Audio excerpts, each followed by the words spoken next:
Ready to reconceive, reshape, renew, and rebuild? We're talking buildings of the future. It's the perfect time to renew our living ecosystems to be smarter, safer, sustainable.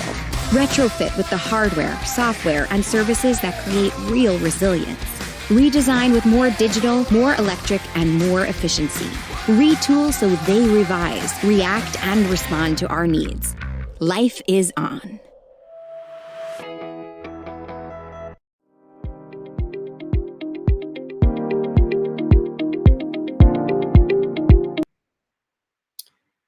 Hello, everybody, and welcome to this week's episode of Realcomm Live.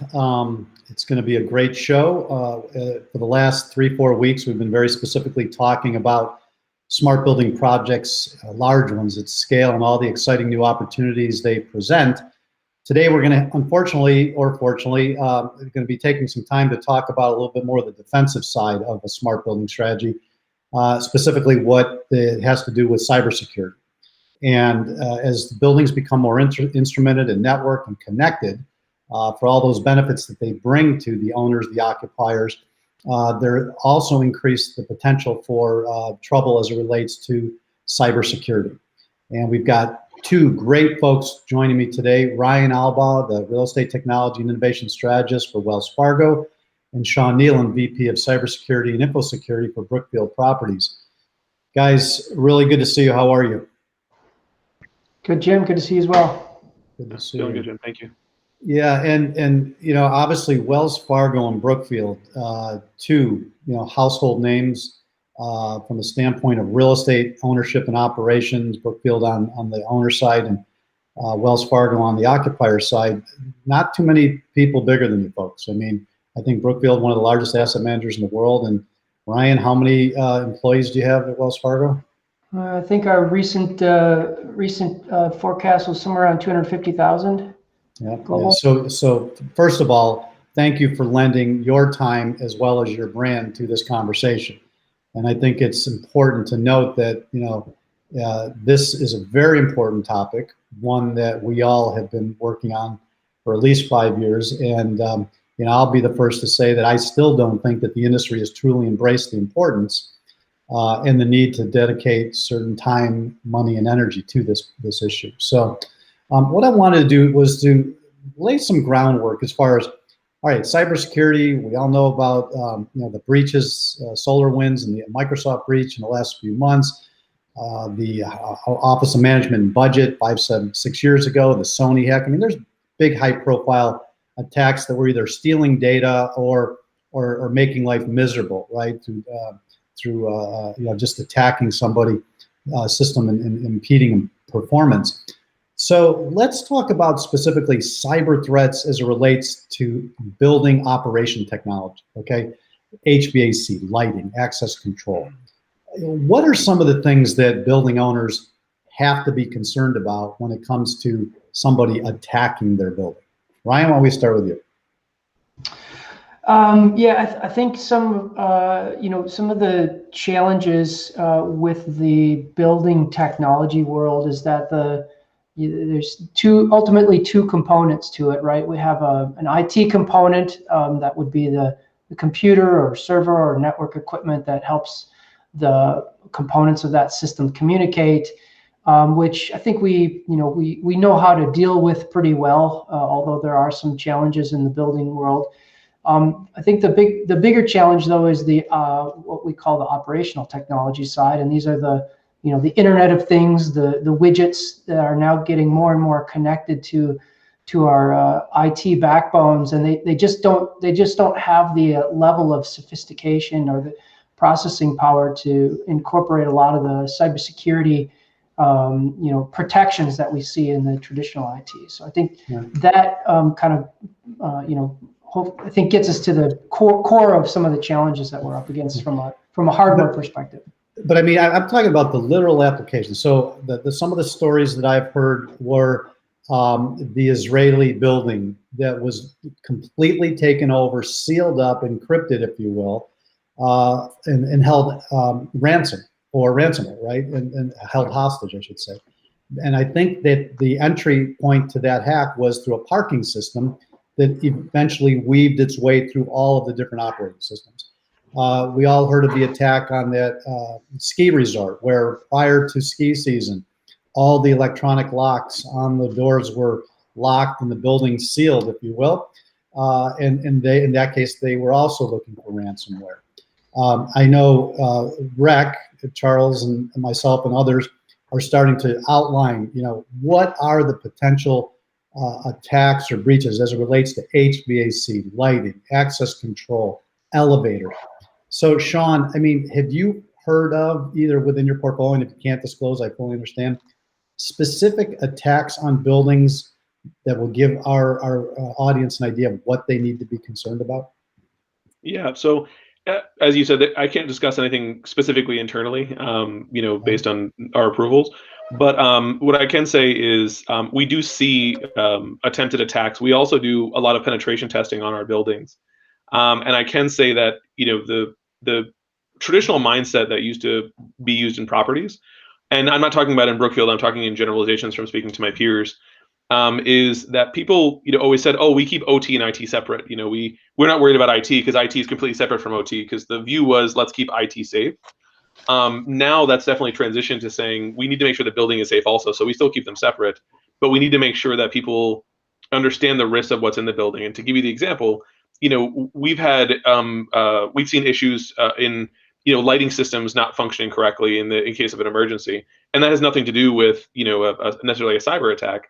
But if you have a lighting system knocked out in an emergency stairwell during an incident, you're walking down 30 to 50 stories in an enclosed, dark, small space. That's a very dangerous situation. Right. We also have the life and safety concerns are always one of the things that we focus on. But then also even thinking of any sort of a shopping mall or anything like that, if it's again any sort of enclosed space, if you can kill the lights, turn the air conditioning up too high, or turn the air conditioning off, turn the heat up, turn the heat off in the winter. These are all really large concerns for us, because they not only necessarily cause an issue with the property, but they can cause physical damage because pipes freeze, pipes burst, and it can lead to further issues. Right, and in that scenario, somebody trying to create some chaos in your building, like you said, sets off the fire alarms, turns off the lights, turns off the heat, all simultaneously, in a given scenario, that's, like you said, physical harm to people, physical harm to the building, chaos, brand reputations at stake, right? If you see people flying out of a building in the middle of a snowstorm in New York City, right? And so I think it's important, and that's why REC is moving forward with trying to identify very specifically the threats to each of the different systems in a building, who might perpetrate that threat, as a nation state or a disgruntled employee, what's the probability of that threat, and then what's the risk exposure from a financial and a brand standpoint. And I think, hopefully we're going to come up with a nice little chart that basically shows you in one snapshot what the risk profile for building owners are, so they can see it pretty clearly, And Jim, I would also add to that, there are situations obviously where for physical security where, we could have cards stolen, right? If those aren't secured, we could have situations, as we discussed before when we were in the green room, audio being captured from perhaps like a microphone put into your thermostat or your lighting system to help, control clap on, clap off type of situations. Alexa type of where it's becomes a data privacy issue and not as much a physical infrastructure problem. Right, and that's we painted the worst possible scenario probably about 5 years ago, and this we were talking about in the green room. So you buy a new lighting system from a manufacturer that has a microphone embedded in it, so you can say lights on. It's configured by a consultant. It's installed by an engineer. The building is managed by a property manager who's contracted from a service provider. Let's say Wells is the tenant and Brookfield's the landlord. And let's say in this situation, the tenant's network rides on the landlord's network. And during an extremely confidential board meeting, a trade secret is stolen and billions of dollars are lost. Who's liable? One of the above, some of the above, all of the above, right? And we haven't seen too many of these incidents yet, but as buildings and places get more instrumented and these technologies, microphones and cameras, get embedded deeper into these systems, I think we have to start thinking about this. And I think we were talking earlier too, embedding it in lease documents, right? To at least start raising the awareness that, hey, these things are possible. We've tried to think them through, and how do we deal with this if they should occur? Is that fair?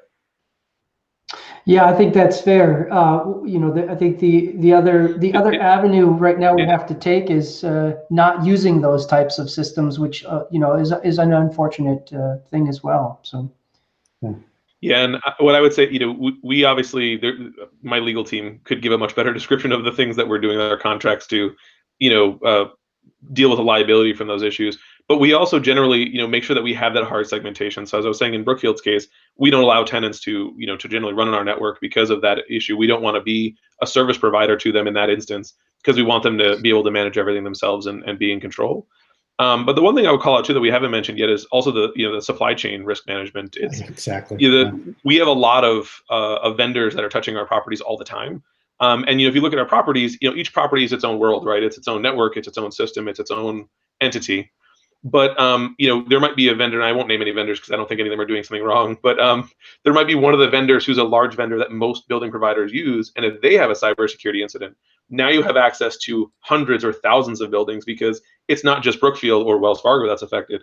It's everyone that company services that might. Which is what SolarWinds did. SolarWinds Exactly. Didn't go after the individual target; they went after the service provider touching all those targets. Exactly. And that's number one, very smart, okay? And number two, should give us some indication of what we're up against. And if somebody applied that to the built environment, to your point, you go to a strategic vendor, that actually happened 5 years ago. That's what started the cybersecurity conversation in the Realcomm community was a breach and an article that made it apparent that these systems were easy to penetrate, right? And so I don't know what kind of heightened awareness, or what it's going to take to get to heightened awareness, number one, but then more action, especially now with the pandemic and pressure on financials and 75% empty buildings. Who's got the budget to go and deal with this kind of stuff, right? I mean, that's the other thing we're dealing with, is that the buildings have been not full for a year, and so in the normal times maybe you could get some budget, but I'm hearing more and more that that's a nice to have, but right at this moment, it's not a need to have, protecting these systems. Have you guys gotten any pullback from management as far as your budgets and your ability to be offensive in this situation? I would say not really. Cybersecurity is a prioritized risk with our most senior leadership. So we do report on cybersecurity directly to the board, multiple boards in Brookfield's case because of the way we're structured.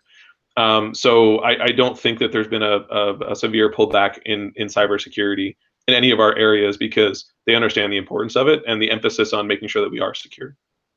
Okay, before we take a break, I want to just ask each of you guys kind of a high level question.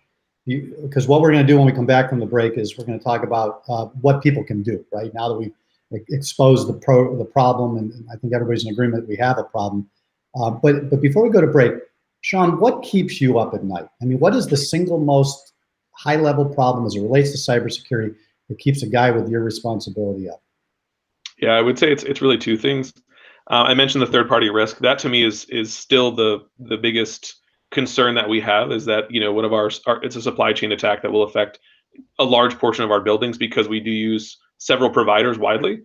Another one is just that someone trying to do the right thing will make a mistake, and what I mean by that is someone who's trying to be innovative and install new technology and build a bit better experience for the tenants doesn't necessarily follow the process and ends up exposing us to unnecessary risk and causes some sort of an issue that impacts our tenants. Because our main goal is to make sure that we're keeping our buildings as safe as possible for the general public in the cases where they're public, and then our tenants are as safe as possible when they're non-public spaces. So it's always a delicate balance for us, and that's really my concern is, what's going to go in that we're not aware of, and what is the supplier going to do that might cause a risk for our building.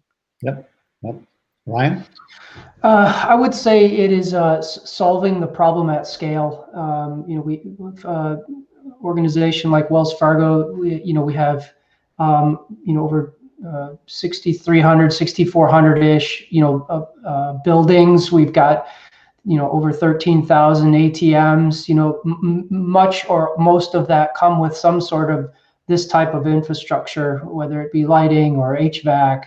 So, how do you solve for the challenges that we're up against at that scale as quickly as possible? All right. I think we lost Ryan, maybe a little broadband burp. What we're going to do is take a brief commercial break. And when we come back, we're going to talk about some of the remedies, some of the strategies for a good cybersecurity strategy. Be right back. Facility operating costs can make up almost 1/3 of an organization's overhead. With that type of expense at stake, it's essential for today's commercial buildings to replace siloed systems with systems that are connected, smart, integrated, and interoperable. LinkSpring's Edge to Enterprise for enterprise and multi-sites is a turnkey smart building solution that connects, accesses, and translates operational and facility data from devices and equipment into actionable information. Information that can save energy, increase efficiency, and reduce operating costs while maintaining a higher level of comfort for occupants. The Edge to Enterprise solution consists of hardware and software, combined with engineering, deployment, and professional services. It's everything you need to deploy and experience the value of a smart facility enterprise, including connectivity, integration, interoperability, automation, command and control, data access and normalization, analytics, and cloud services. Edge to Enterprise integrates with existing cloud services like Google or AWS, or it can leverage Connection, LinkSpring's innovative data management and visualization platform for real-time operational and energy information analytics. This all results in a system that gives you the data and control to manage and operate your facility more efficiently, save energy, reduce cost, achieve business outcomes, and add value to your building assets. LinkSpring's Edge to Enterprise for enterprise and multi-sites. Smart technology, smart equipment, smart solutions. All right, and I would like to do a special shout out to LinkSprings for being an episode sponsor. And they've been a longtime supporter of Realcomm, IBCon, and the entire community. And I just want to say thank you for financial support of Realcomm Live and for your support overall over all these years. So thank you. With that, we're going to bring back our two guests and continue a very good conversation. Ryan, you back? Yeah, can you hear me now? We can. I don't know. Were you hacked? That's the question. Somebody didn't like what you were saying. Yeah, I'm not sure. Maybe the kids just got home from school and took up all my bandwidth, perhaps. That's probably the more likely story. And that actually is a good point. We're so hypersensitive to these cyber attacks, which we have to be, but sometimes it's just plain old, normal things going on. And there's that delicate balance you have to be from hyper paranoid to hyper vigilant to, not looking at every incident as the end of the earth. All right, so we were talking a little bit about what keeps you up at night, and I just want to, before we go on to the solution side of it, I'd like to point out, Sean, what you brought up, that supply chain. The issue now too is that supply chain is going inside the devices, onto the boards, onto the chips, right? And this stuff is getting so small and so powerful. And we've actually heard talk of people about some labs who will take a controller or a particular piece of equipment and literally rip it apart all the way down to the chip level to make sure that there's no embedded back doors, if you will, in that piece of equipment. Because you buy something out of the box, you install it, you expect it that the vendor has done their job. But I think it's incumbent upon the industry, the community, to continue putting pressure on those vendors to say, you got to be doing your work inside those labs and inside that manufacturing facility to make sure that you're sending us sound devices. Is that fair? Yeah, absolutely. I mean, we're dependent on the supplier wholly to deliver a secure device. While we do our due diligence, we don't have the ability to do a device teardown of every device that comes in. I mean, as Ryan said, he's dealing with however many thousands of locations. We're not dealing with that many locations. We have 650 ish buildings under management, but we are dealing with 320 million square feet of property under management. So, the vastness of the number of devices it takes to have all of that, the way that you're going to have to support all of those devices, the networking underlies all of it. There's so much that goes into lighting up an entire building to support these smart technologies that you can't look at the every single detail of every device. It's impossible. It is. I mean, you think about the numbers. I think something's going to have to be made a little bit more systematic. I think industry standards are going to have to come into play, and organizations like the Real Estate Cyber Consortium are going to continue to put pressure on the industry to say, everybody's got to share some of this responsibility. Yeah, Jim, go ahead, John. Go ahead. Well, let's say in an average smart building, you don't realize how many devices are in it. A smart building can have 3,000, 5,000 or more devices on that one building. So I mean, it's just the sheer volume of devices in those is insane to try to wrap your head around. Well, and then when you start seeing all of your occupants start coming in with 5 to 10 IoT devices on their person, their phone, their laptop, their iPad, their smart shoes, their smart shirt, their smart hat, their smart watch. I mean, they're literally going to be moving into your facilities with their own little networks, and the exposure that opens up is just another layer of complication. Ryan, you had something?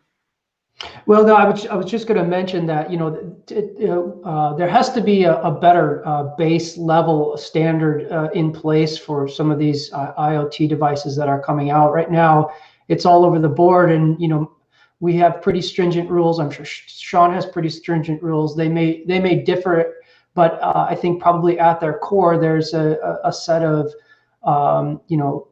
things that need to be done on these that aren't getting done on many of the devices. So, even at the basic level. Even at the basic level, exactly right. And they're very different. So with that quantity, they also become very difficult to manage, especially if they don't have automated interfaces that you can communicate with these things on, to do patch management, to do password management if necessary. So stuff like that, we've got to raise the bar on it.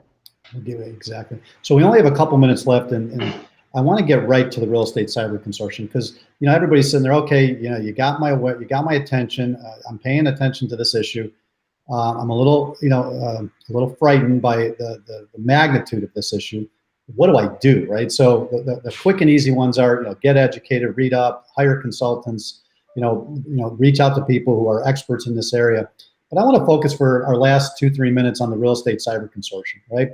It's germinated about 5 years ago, actually, with your old boss, Ryan Charles Myers, who's now, the executive running REC, and Sean Brookfield's been there from the beginning. Why don't you take a minute or so and just explain why the REC is a real viable option for folks to look to try to solve these problems? Yeah, I mean, so we, as you mentioned, 5 years ago, we get together with a lot of very smart people, and I think we all had this sense that we need to raise the bar. We need to figure out some way to collectively help the industry move to the next step in this process. We recognize some of the challenges, Jim, that you'd highlighted at the beginning of the presentation, some of the risks that are inherent in this technology. And so, with just the immense representation of square footage of the folks that we got together and discussed, what does it take? We talk about third-party risk, third-party supply chain.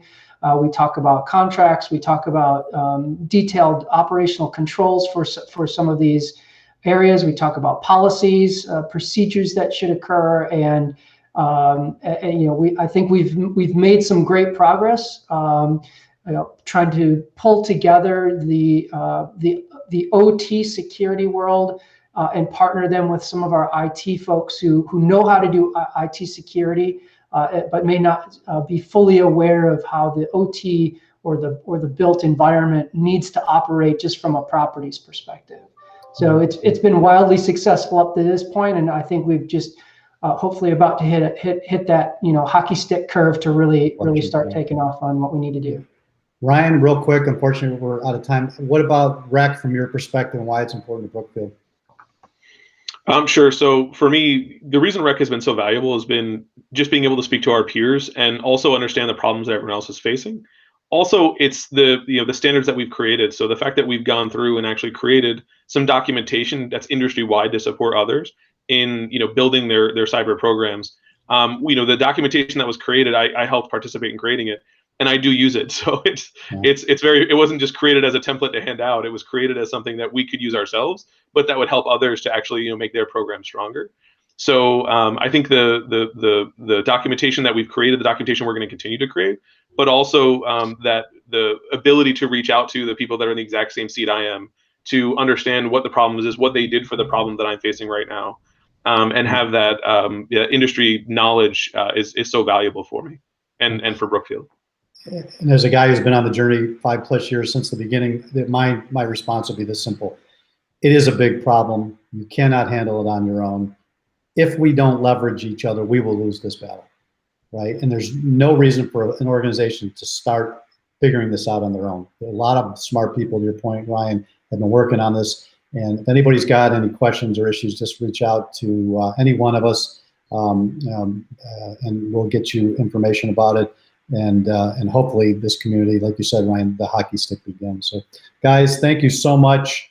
Important topic. We're going to have you back over and over and over again as this conversation continues. And I really appreciate you taking the time out of your day to share on this topic. So thank you and have a great weekend. Pleasure.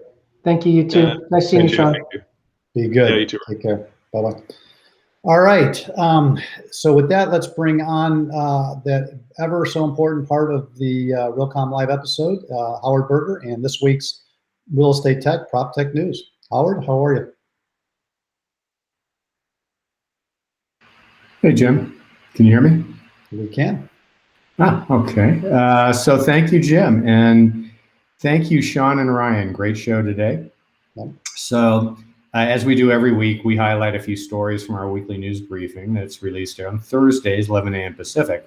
So today's feature is a recap of our March 26th show, where we had Dean Hopkins from Oxford and Matt Vogel from Microsoft on the topic of demystifying digital twins. Important topic. And there's a link in the article to the show itself where Matt and Dean, they very clearly articulate how digital twins are much, much more than data visualization platforms or BIM on steroids, and how a true digital twin really will become the primary operational platform for building. So I think it's one of our best and most insightful shows yet. Very much worth a watch. Quick shout out to our tech partner this week, Digital Lendlease, for this week's article by their CEO, Bill Rue. And in this article, Bill outlines 5 stages to pave the way for truly autonomous smart buildings. I mean, that really deliver outcomes that matter most to people. Lendlease Digital created a strategy, process, and technology platform for their own Lendlease portfolio, which they productize as Lendlease Podium. And this technology is foundational to one of their newest projects, the Milan Innovation District, aka MIND, that's being built on the site of the former Expo 2015 site. And MIND is going to become a major nexus for science, technology, and innovation in Europe. And it looks like it's going to set some new smart city standards for with their more human-oriented approach to building and design. By the way, we'll be actually interviewing 2 of their senior project execs on this show on May 7th. Next, big news this week that SmartRent's going public in a $2.2 billion merger with Fifth Wall Acquisition Corp., giving the smart home tech sector a shot in the arm. For Fifth Wall, it's a pretty easy decision, as SmartRent is the smart home tech category leader with 15 of the 20 largest residential owners in the U.S. as its customer. And it has a larger install base than all its competitors combined. So founded in 2017, SmartRent anticipating EBITDA in the positive territory this coming year. And that's from a growing revenue base that's already committed units with they have a very brand agnostic smart home IoT integrated operating system. It kind of looks like I'm out of time. So that's it for me today, but there's much more in our weekly briefing. So I encourage you all to check it out, and I'll see you all next week. Howard, thank you as always. Great job. Yeah, what you do to compile the top news for the week is absolutely incredible. All right, so with that, let's hear from our final sponsor, and then I'm going to come back, wrap the show, and tell you a little bit about next week.